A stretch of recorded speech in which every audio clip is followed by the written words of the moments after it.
all the students who are watching right now who are supposed to be doing their homeworks or are supposed to be studying but are instead online procrastinating looking for study tips. Good job! Welcome back to my channel still. My name is Aura. At least I hope to make it worth your while because this is gonna be another one of my study tips videos. I want to talk about the different study techniques, why they seem to work on others but not for you, and how you can figure out which learning style you're probably best suited for. So, if you're interested, keep on watching and make sure to watch until the end of the video for a very important announcement.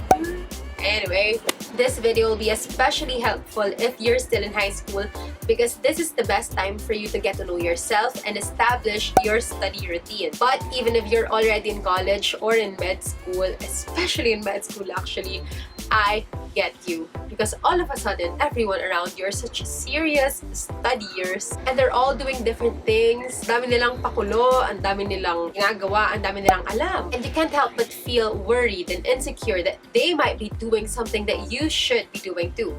Like, are you missing out on something here? Is there really an easier way for you to learn? So you end up trying to copy another person's study routine, and I should know because that's the most commonly searched term on my channel. And sometimes it works, but sometimes you end up frustrated because you just wasted your time and you're still lost at this whole school thing. Don't worry, you do you. That's my number one advice. You do your own thing. And in this video, I hope to help you figure out exactly how. So finally, let's get started. The reason why we all have different study styles is because we also have different types of intelligence. I already talked about that in another video, so if you haven't seen that yet, go watch that first.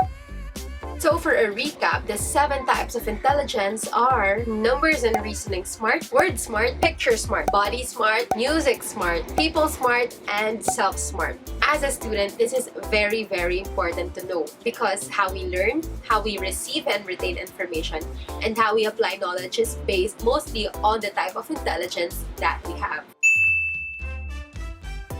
Meaning to say, some techniques will work on you because that's your learning style and that's your unique type of intelligence. So from this part on, I'll be giving specific examples and it's up to you to figure out which ones might work for you, okay? Anyway, for those with linguistic intelligence, you're good at reading and writing and listening, so make sure you attend lectures and make the most out of the lectures. Write down your own notes, and when you read the textbook, it is helpful to summarize the key concepts in your own notebook. Making outlines will be very helpful for you as well as using flashcards. Actually, I shouldn't be giving out so much tips for you anymore because studying is probably your thing. Also, for those who are logic and numbers smart, but to help you more, you can create charts and diagrams to help you consolidate information. You can also try making your own concept maps. Also, make your own tables. Summarize the things that you have to memorize using tables. For the visual learners, a lot of you guys must be visual learners. That's why highlighting is very popular.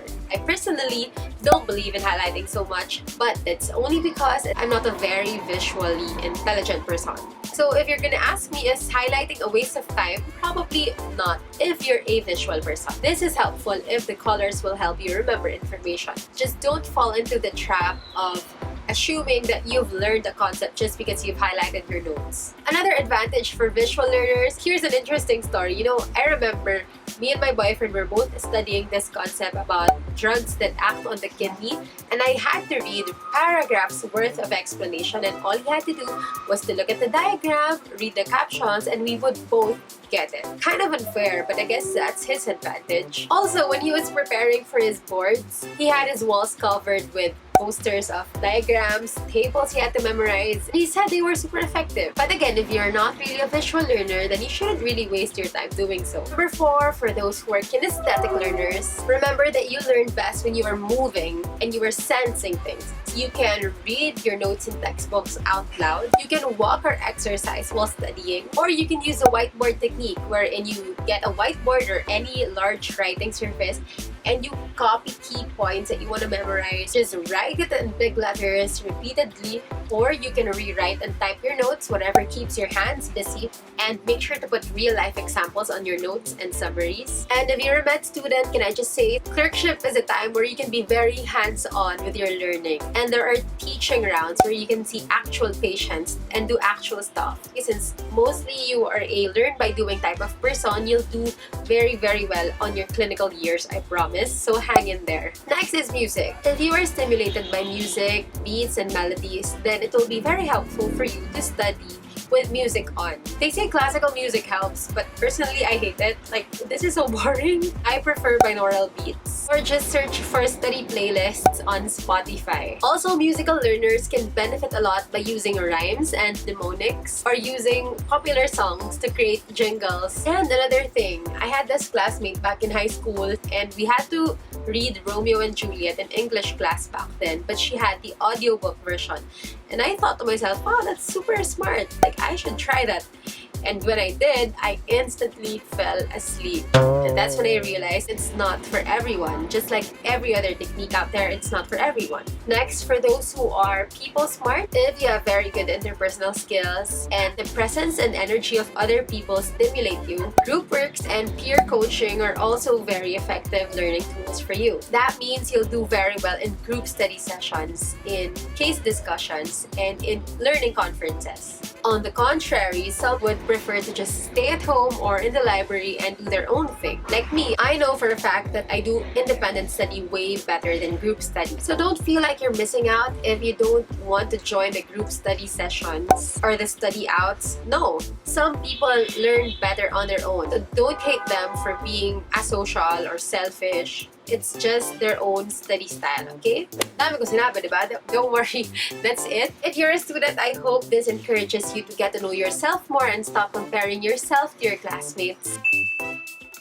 Maybe all of these techniques can work on you. Maybe just some. Just don't get frustrated if you try one technique and it appears to be just a waste of your time. It's not that you're doing it wrong, okay? Again, you do you. And always, always remember this. Every single time that you have to study, you have to tell yourself first that there is nothing you can't learn. You just have to be patient with yourself. It might take you a longer time than the others. You might need some more complicated techniques than the others. But at the end of the day, if it works for you, ulitin ko pa ba? You do you. That's it.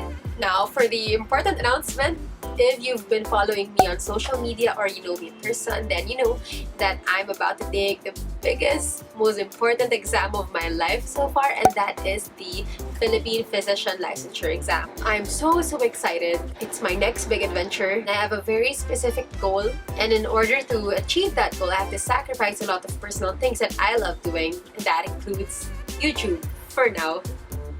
Grabe, di naman kailangan paliwanag, diba? I'll be back. Okay, yun na lang. This has become a very productive hobby for me, and I see myself doing it again once I'm done with the boards. So, make sure to subscribe and turn on the notification bell, because who knows? So for now, thank you so much for those who have been here every week. Or if you're new here, just binge watch all of my other videos. They're all related. I'll miss you. I'll miss this. I'll be back. And I hope to see you again next time. Thank you so much, guys. Bye-bye.